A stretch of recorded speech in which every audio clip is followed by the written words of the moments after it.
নমস্কার বন্ধুরা, আজ আমি একটি দুর্দান্ত স্বাদের পটলের রেসিপি আপনাদের সাথে শেয়ার করতে চাই। দেশ এবং দেশের বাইরে সবাইকে এই রেসিপিটি দেখার জন্য অনুরোধ রইল। আমি সুপ্রিয়া, আমার এই ছোট্ট চ্যানেলে আপনাদের সবাইকে স্বাগত জানাই।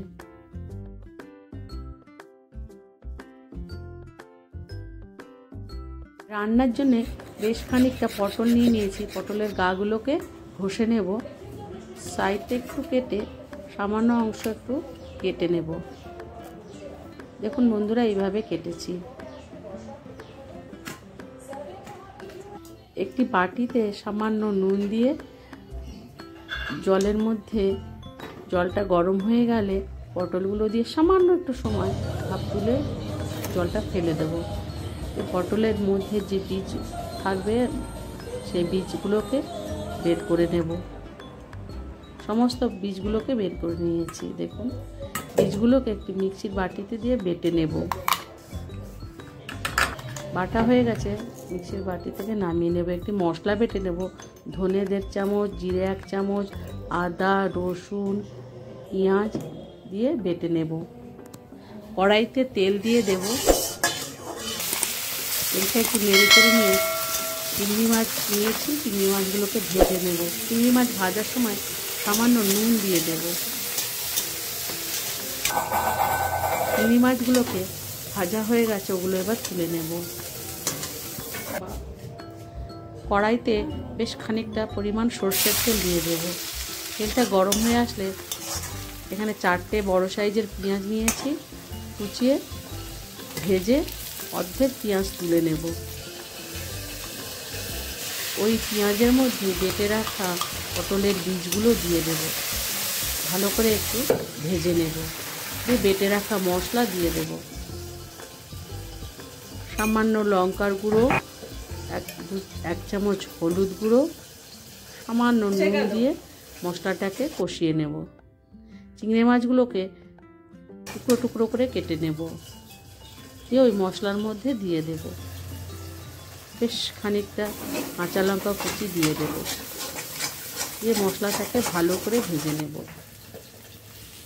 যে পেঁয়াজ ভেজে নিয়েছি 2 চামচ পেঁয়াজ ভাজাও দিয়ে দেব। দিয়ে মশলাটাকে ভালো করে ভেজে নামিয়ে ঠান্ডা করে নেব।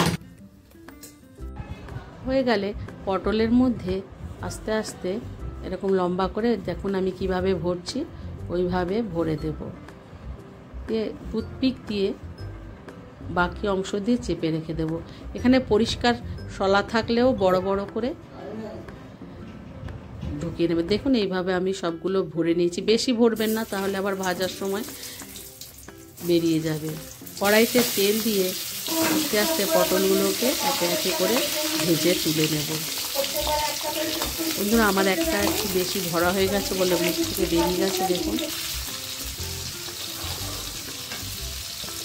আস্তে করে ভেজে ওগুলো সবগুলোই তুলে নেব। যে তেল ছিল ওই তেলের মধ্যে জিরে আর তেজপাতা ফোড়ন দিয়ে দেবো। ফোড়নটা একটু নেড়ে চেড়ে নিয়ে বেটে রাখা মশলা দিয়ে দেব। নুন, হলুদ, লঙ্কার গুঁড়ো দিয়ে মশলাটাকে অল্প নেড়ে চেড়ে নিয়ে ভেজে রাখা পেঁয়াজ দিয়ে দেবো। বাকি পেঁয়াজটা দিয়ে মশলাটাকে কষিয়ে নেব। সামান্য জল দিয়ে ঢাকনা দিয়ে ঢাকা দিয়ে দেব। কিছুক্ষণ পর দেখুন তেল ছেড়ে এসছে মশলা থেকে। মশলাটাকে কষিয়ে নেব। এরপর পরিমাণ মতো জল দিয়ে দেব। জলটা এখানে বেশি দেব না, অল্প দেব। একটু ঢাকনা দিয়ে ঢাকা দিয়ে দেবো। কিছুক্ষণ পর ঢাকনা খুলে দেব। ঝোলটা ফুটে উঠেছে, এবার ভেজে রাখা সমস্ত পটল দিয়ে দেব। খুন্তি দিয়ে আস্তে আস্তে নেড়ে চেড়ে দেব। একটা ঢাকনা দিয়ে ঢাকা দিয়ে দেব। কিছুক্ষণ পর ঢাকনা খুলে দেব। দেখুন ঝোলটাও ফুটে উঠেছে, টেনে এসছে। খুন্তি দিয়ে আস্তে আস্তে নেড়ে চেড়ে দেব। ওপর থেকে গরম মশলা ছড়িয়ে নেড়ে চেড়ে নিয়ে নামিয়ে দেবো। যদি ঘি থাকে বাড়িতে, আমার বাড়িতে শেষ হয়ে গেছিল বলে দিতে পারিনি, ঘি থাকলে অল্প দিয়ে দেবেন। দিয়ে নেড়ে চেড়ে নিয়ে একটু গ্যাস বন্ধ করে ঢাকা দিয়ে দেব। কিছুক্ষণ পর ঢাকনা খুলে দিয়ে ঢাকনা খুলে নেড়ে চেড়ে নিয়ে গরম গরম নামিয়ে পরিবেশন করে নেব। যারা ইউটিউব থেকে দেখছেন, যদি আমার রান্নাটা ভালো লেগে থাকে তাহলে বন্ধুদের মধ্যে শেয়ার করে দেবেন। চ্যানেলটিকে সাবস্ক্রাইব করে নিতে ভুলবেন না। সবাই সুস্থ থাকবেন, ভালো থাকবেন, আনন্দে থাকবেন। ধন্যবাদ।